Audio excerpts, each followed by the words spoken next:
Welcome back, everybody. Well, the We Live Outdoors video, I edited it, but there were some copyright issues, which I really didn't understand because back 20 years ago when that show was made, I was on the copyright for use for promotion and viewing to attract other children to the youth hunt. But apparently some of the songs on there were copyrighted, I'm guessing, after the fact. So either way, YouTube was chopping the video up, never showed the whole thing.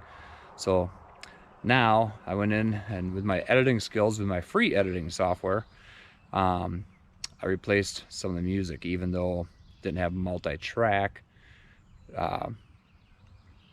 capabilities. I was still able to put new music on there and change things up enough where the copyrights are no longer affected. So let's get right to the video. Hope you enjoy the full TV show. We have all our decoys, roller ducks. What are the ingredients of a great hunting trip? Start with a tablespoon of anticipation. Sprinkle in some spectacular scenery. Add generous portions of laughter, a dash of marshmallow, and lots of camaraderie.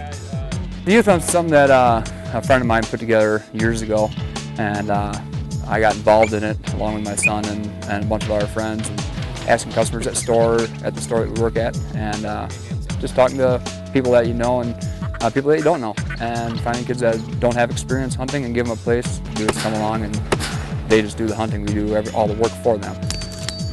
What started out as an excuse to spend an extra morning in the field became a full-scale youth hunting event designed to teach kids to appreciate the complete hunting experience. Good shot, good shot. Fuck. Now it's hard to tell who benefits most, the kids or the adult volunteers who host this event.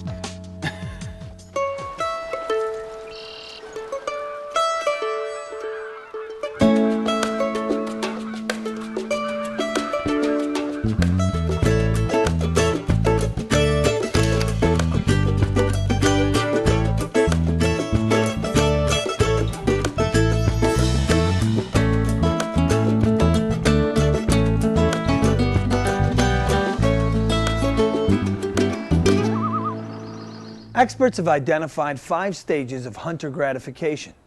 They range from the shooter stage, where you just want to pull the trigger, to the final stage, the sportsman's, where you're satisfied just to be outdoors. As a veteran hunter, you acquire an awful lot of useful information over the years. What can you do with it? Well, at Gander Mountain, we suggest adding a 6th stage. Call it the passing it on stage, where the goal is to groom the next generation of hunters.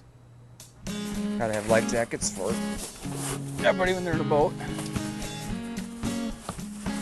John Grefsheim and John Merkel are all hyped up, en route to a friend's duck camp for their 7th annual hunting party. They've got lots to talk about. Maybe 10 kids or so for Saturday morning, and then upwards of 17, 18 kids on Sunday morning. So There'll be over 30 folks in camp, and Grefsheim and Merkel are 2 of the leaders. While we're here, we're gonna get all of our gear unloaded. We'll get the tents all set up, and go out and check out some of the blinds, make sure everything's okay. John is experiencing that first day euphoria that always accompanies the start of a big weekend hunting trip. I know I got 3 customers from the store, and one younger guy with his son. The odd thing about this hunt is that neither Grefsheim nor Merkel, nor any of the adults in camp will shoot a duck. They won't even carry a gun, because this event is strictly for adolescent novice hunters. We started this about 6 years ago, and it's just started out with about 4 kids in the morning. I met John at Gander Mountain, and we started to promote it there. It grew every year, and this year we had 19 kids now, and probably about as many adult volunteers. So Lee Graves owns this property. It sits adjacent to a large marshy lake that provides easy access to acres of prime duck real estate. So this is a nice little staging area for them. We have a lot of wild rice, which is ripe just about the time that the kids are here hunting. So it draws the woodies and teal in, so it really makes for a great weekend for them. So it adds to the anticipation. The kids can't wait until it gets light enough to shoot, because you have to wait until your legal shooting hours. And, the kids are just a bundle of energy waiting to go. This is a totally unsanctioned event. It's just a bunch of seasoned old farts preparing a duck camp for a bunch of neophyte young squirts who don't have access to productive habitat. No money changes hands, and any gear the kids don't have is provided. We'll do all the calling for them. We'll run the dogs. We place out the decoys, so that, they can watch us, and hopefully we can teach them something, about the hunting, and teach them how to call. And if they get excited enough and want to try it, we'll hand over the call and let them try to do a little bit of calling on their own. A curious observer might ask, why? we just enjoyed it so much. Just to see the kids come out and you know, a lot of first timers. We get to, every year we get to see 2, 3, 4 different kids get their first duck. This hunt is 2 weeks before our regular hunt, and we're actually looking forward to this more than we do our regular hunt because, you know, dealing with the kids, and we know the kids are the future, and you know, we've got a lot of new duck hunters out of this hunt.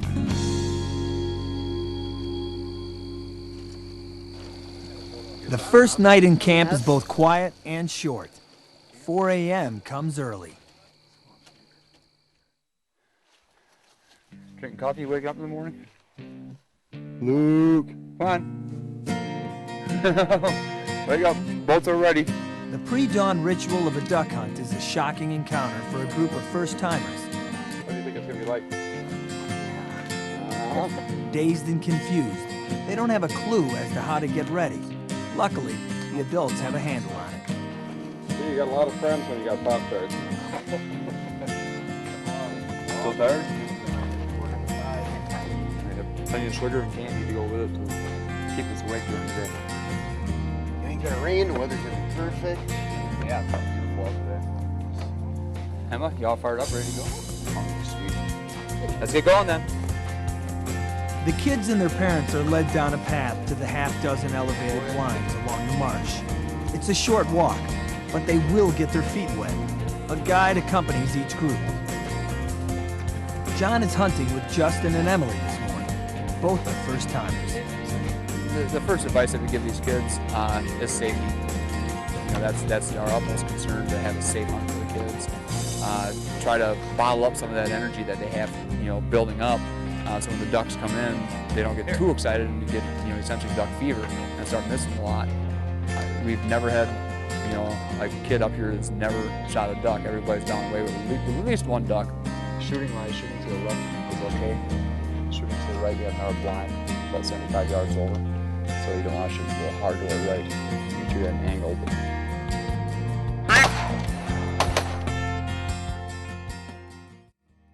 Here, if they didn't have an interest, there's no way of telling how secure they are with a firearm. The mentors take extra care.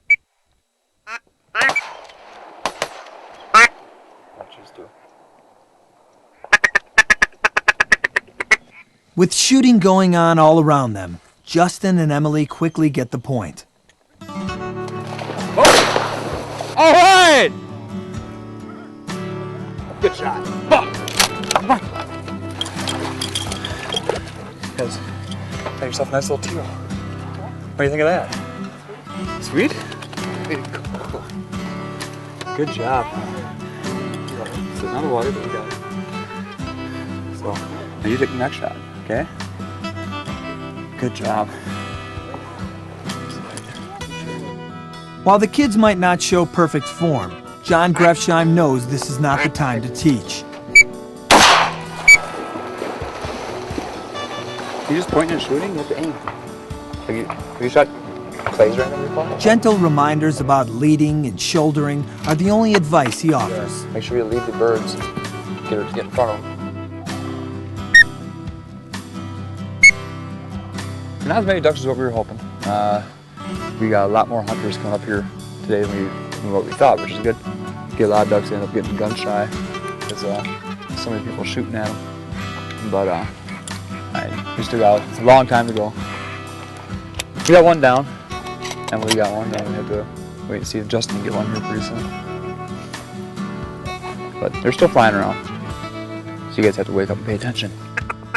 As if on cue, Justin's next shot is true. Good shot. Good shot. Fuck. Hey, Justin. Good job. Come on. Up. Up. Here. Drop. Good boy. Thank you. Look at that. Look at the beak on that one. Actually, I don't even think that is. That's not a teal. Good job. Good job. John helps the kids identify the birds.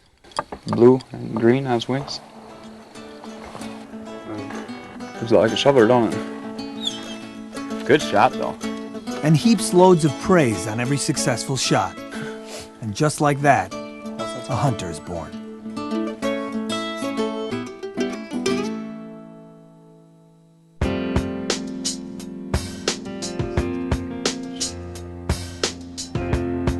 Working at Gander Mountain is a lot of fun because if you really enjoy the outdoors, archery, duck hunting, goose hunting, everything, you get to work with it. You're working in the outdoors. You know, when you're out in the field, you're testing products. When you're in the store, you're working with your products. So it's a lot of fun working at Gander Mountain. John Grefsheim's easy manner makes him a natural with customers at the East Madison, Wisconsin store. He especially likes helping beginners. You got the Remington Express. This comes in the Max 4 Realtree camel. It's here at the store that John finds likely candidates for duck camp. When he meets a child with an interest in hunting, he coordinates with their parents to arrange the trip. I just like helping kids. People in general that never hunted or just learning their first time hunting, goose hunting or duck hunting.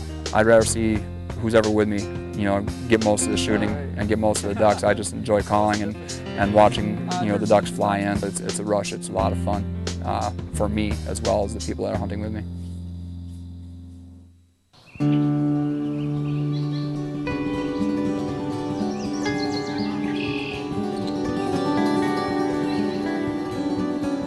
Many of the kids come from contacts the adult volunteers have in their neighborhoods, schools, churches, and work. Now, Grandpa, I can only have 2 in the chamber, or 2 in the... 2 in the magazine, 1 3. This is a 20-gauge mossbird I got for my birthday from my grandpa. It's really neat because instead of the slide being way up here, I can bring it down here, so I don't have to stretch my arms real far. There's young Nicky, who barely looks capable of handling the gun, but got a duck on his first shot. Yeah, there's a lot of shooter too. That's a fun thing about hunting. Adam Plonsky, nicknamed the Duckinator, is probably the most experienced of all the participants. Well, since Lee asked us if we wanted to come up here, I figured, I better start learning to call so I can get some ducks to come in. And I sat in my basement with an old duck call for hours on end until I started getting the hang of it. My mom kicked me out to the garage, and that's where I've been duck calling since.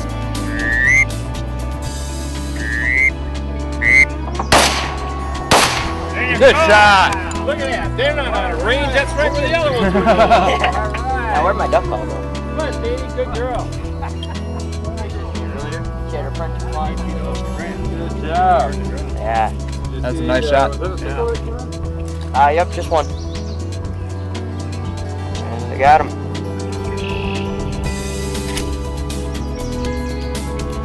Back! Okay, he's on the mark. Samantha Merkel begged her dad to bring her. He was surprised, but grateful.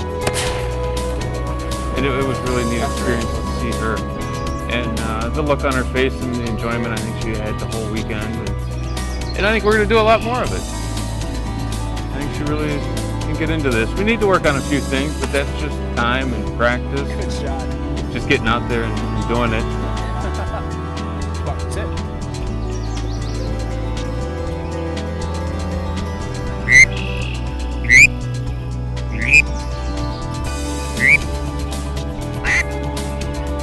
9-year-old Barrett Decker was too young to hunt, but he didn't mind running all over camp, hailing and chuckling like a lost mallard. Then some of the hail call. Good job.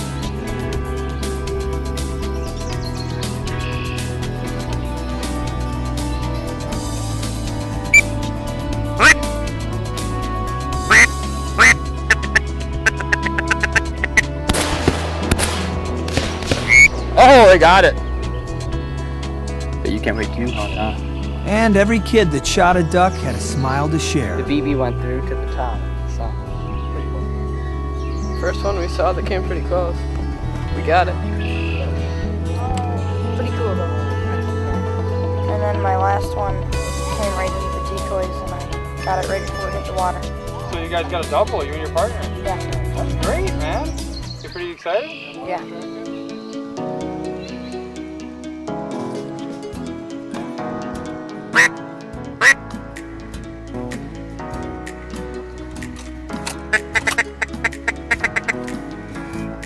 Then there's Luke Ballantyne, who hadn't shot one yet.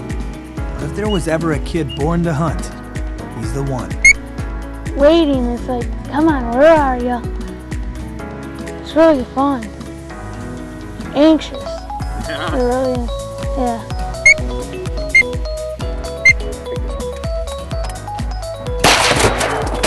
Go, Buck. Oh, there you go. Buck, here.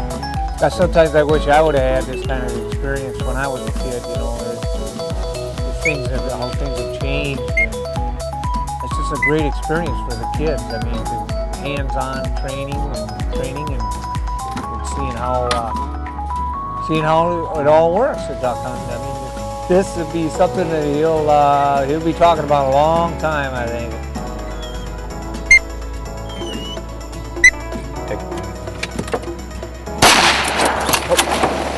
No.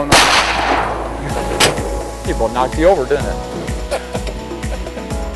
John tries to keep the kids shooting light loads on smaller caliber guns, although Luke doesn't seem fazed a bit. Rock in the boat? Don't just point and shoot. Just get the gun shouldered. Get the gun shouldered. Take his time. Get on the nose of the bird and lead him just a little bit, and then let a shot go. Because what he's doing is he's shooting behind the bird right now.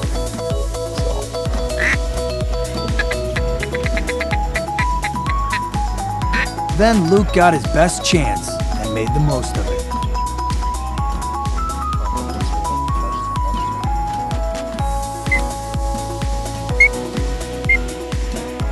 Take this one. Good shot. Oh, he's way back. Come on, buddy.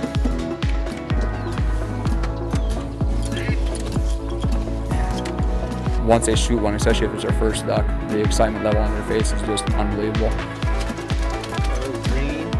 Yeah, they got green in them and blue, and you have the blue on the top ends here.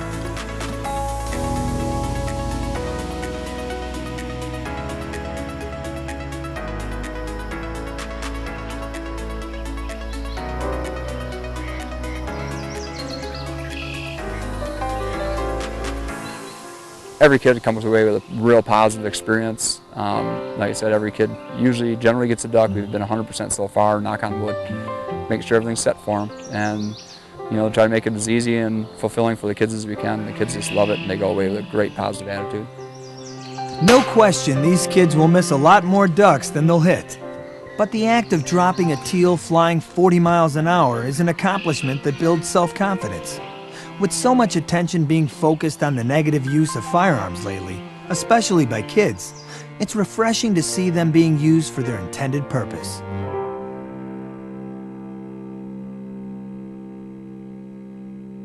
John Grefsheim and his friends believe if a child's first hunt is to be successful, it should include all the fixins, like a 7-course gourmet meal.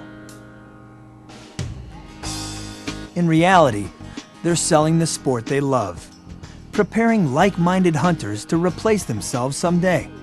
Who knows? Maybe 30 years from now, these kids will hold a senior citizens hunt and invite the old guys back. The kids come away from here with a positive experience. You'll run into them when I'm working at the store. They'll come in with their parents, and that's all they'll talk about for the next 6 months is the duck hunt. Just the overall way that we're running it for the kids with the the cookout and the bonfire and the camping. And then just allowing them to get out and hunt. A lot of the first-time hunters, especially when there's girls involved, it's great because you don't see a lot of females in the woods anymore or in the field hunting. To me, as a hunting adult, this is the highlight of my year, is to watch these kids, especially the first-time ones that have the first experience, just to see the look in their eyes and the excitement they have, and it's fantastic. It's the most fun I have in a hunting year. Smile. I'll say ducky. Or something. Well, I hope you enjoyed that TV show. Yeah, come to think about it, these kids that were 12 to 15 are, that was 20 years ago, they're probably in their mid-30s now, with kids of their own, and hopefully they're getting their kids out hunting, just in the outdoors, hunting and fishing. The youth hunt is still going strong. Lee Graves, that is in the video, is still on his property. So if you're in Wisconsin and you have a youngster that wants to hunt, go on a waterfowl hunt, it is still being done. I'm going to try to get back over there too. Have some grandkids and stuff on the way that one of them will soon be ready to hunt in the next couple of years. But sorry, there's a lot of mosquitoes out here. Standing next to the woods. But anyway, the youth hunt is still going strong. Lee is still doing it. We can still get volunteers out there to do it too. So anyway, hope you all enjoyed that video. Don't forget to like, subscribe, and go ahead and share this video. A lot of kids really loved it back in the day. So hopefully we'll see you again. Ring that bell for notifications, and we'll see you on the next video.